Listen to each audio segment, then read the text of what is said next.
Aucun tyran n'est complet sans son armée. Sorciers, sorcières, étudiants en magie, bonsoir. Fidèles de Voldemort, sans scrupules et prônant la pureté du sang, les Mangemorts sont probablement les pires antagonistes de la saga, à l'exception du Seigneur des Ténèbres lui-même. Ces mages noirs ont toujours suivi à la lettre les ordres donnés et n'ont jamais hésité à enlever, torturer et tuer afin de faire respecter la volonté de leur leader. Cependant, tout ce qui gravite autour des Mangemorts n'a pas toujours grand sens. Leurs décisions étaient parfois bien irréfléchies et leur gestion, tant par Voldemort que par le monde des sorciers, est bien plus complexe qu'elle en a l'air. Voici 4 éléments sur les Mangemorts qui n'ont aucun sens. Mais avant de continuer, je vous invite à faire fuir les détraqueurs de cette chaîne en lâchant votre expecto patro-like. Vous le savez, un patro-like bien lancé, un commentaire avisé et vous abonner aide au référencement de cette chaîne, en vous remerciant d'avance pour votre aide inestimable.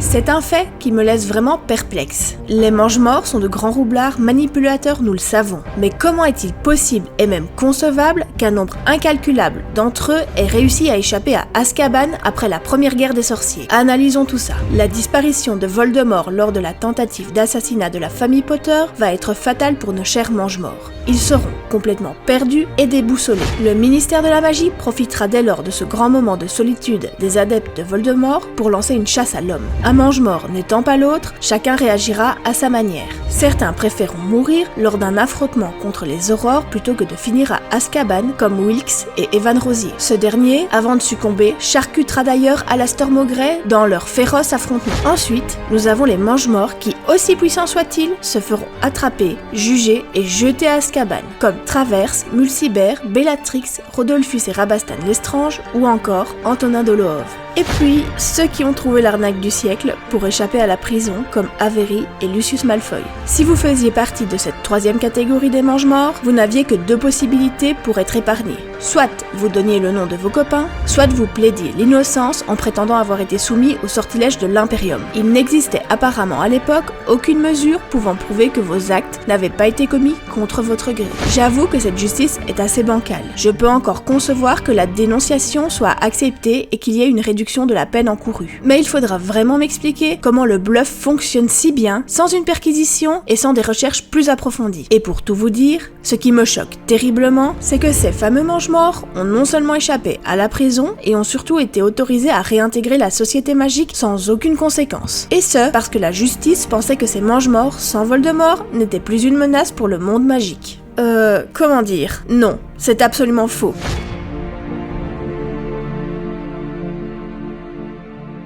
En voilà un bel exemple de non-sens. Je vous l'ai dit, les Mangemorts ont pu occuper de nombreuses fonctions importantes après la Première Guerre. Et parmi celles-ci, un poste dans l'enseignement. Bah oui, quoi de mieux qu'un Mangemort pour gérer une école avec en prime une emprise sur des enfants particulièrement crédules et impressionnables. Igor Karkaroff, on va l'appeler Igor, c'est plus court, Igor était donc un Mangemort reconnu coupable d'avoir commis un tas de crimes odieux aux côtés d'Antonin Dolohov. Et qu'a fait Igor pour s'en sortir? Eh bien, il a dénoncé ses copains. Personnellement, je n'aurais pas choisi cette option. J'aurais bien trop peur qu'on me liquide à la sortie. Et vous préférez dénoncer vos potes ou faire votre peine de prison? J'attends vos arguments. Bref, Igor la Balance, lui, ne veut pas finir sa vie en prison et décide donc de donner des noms. Attention, vous n'êtes pas prêts. Il en a fourni pas mal, notamment Antonin Dolohov, qui est déjà en prison, Evan Rosier, qui est déjà mort, Travers et Mulciber, qui sont déjà en prison, et bingo, Augustus Rockwood, travaillant à l'époque au département des mystères et qui était espion pour Lord Voldemort. Il sera par la suite arrêté. Et pour finir en beauté, Igor balancera Severus Rogue, mais Albus Dumbledore interviendra, donc Severus est sauvé. Voilà. En échange de toutes ces informations, Igor sortira de prison. Il peut enfin respirer autre chose que l'air iodé de la mer du Nord. Ah oui, vous ne le saviez pas? Azkaban est au beau milieu de la mer du Nord. Igor est donc un homme libre, et devient, après cet événement, directeur d'école. Parce qu'entre nous, on sait que ça fait très bien sur un CV de mentionner le fait d'être un Mangemort et un ancien détenu pour devenir directeur. Allez, sincèrement, même pour une école comme Durmstrang, avec un penchant pour la magie noire, choisir Igor comme directeur, bah c'est pas terrible. Surtout quand on connaît sa fiabilité. S'il doit sacrifier des élèves pour sauver sa propre peau, sachez-le, il n'hésitera pas. Je ne sais vraiment pas comment cette école a tenu bon jusque-là. Une chose est sûre, la malhonnêteté d'Igor l'a rattrapé. Après sa résurrection, le Seigneur des Ténèbres dira « Il manque 6 Mangemorts. 3 sont morts à mon service, un autre a été trop lâche pour revenir, il le payera. Un autre m'a quitté définitivement, il sera tué, bien entendu. Le corps d'Igor sera retrouvé dans une cabane, la marque des ténèbres flottant dans le ciel. D'après vous, qui le Seigneur des Ténèbres a envoyé pour tuer Igor? Dites-le moi en commentaire.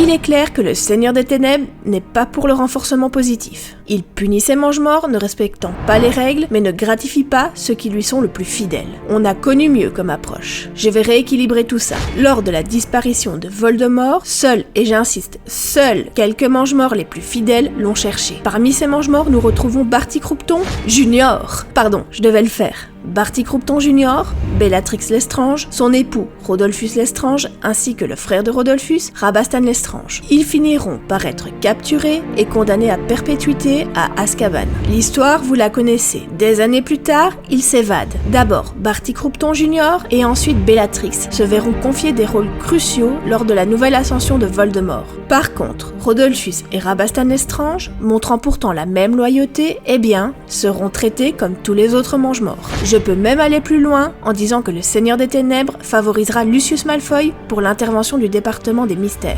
Lucius Malfoy quoi. Celui qui a dit « C'est pas ma faute, on m'a manipulé, j'étais sous Imperium depuis le début, je ne connais absolument pas ces gens et n'adhère absolument pas au Seigneur des Ténèbres. » Bon, si on y réfléchit, c'est peut-être purement stratégique parce que Lucius travaillait à l'époque au ministère de la magie et aurait très bien pu repérer les lieux. Personnellement, mais ce n'est que mon avis, je trouve que les Lestrange auraient dû être mis en avant. Ils sont tout aussi terrifiants que Bellatrix et ne reculent devant rien. On les connaît principalement pour avoir torturé les parents de Neville, Alice et Franklin Dubas. Les Lestrange se sont littéralement acharnés sur le couple et malheureusement, Frank et Alice ne s'en remettront jamais. Je pense que sincèrement, si Rodolphus et Rabastan avaient géré la mission du département des mystères, les conséquences auraient été bien différentes.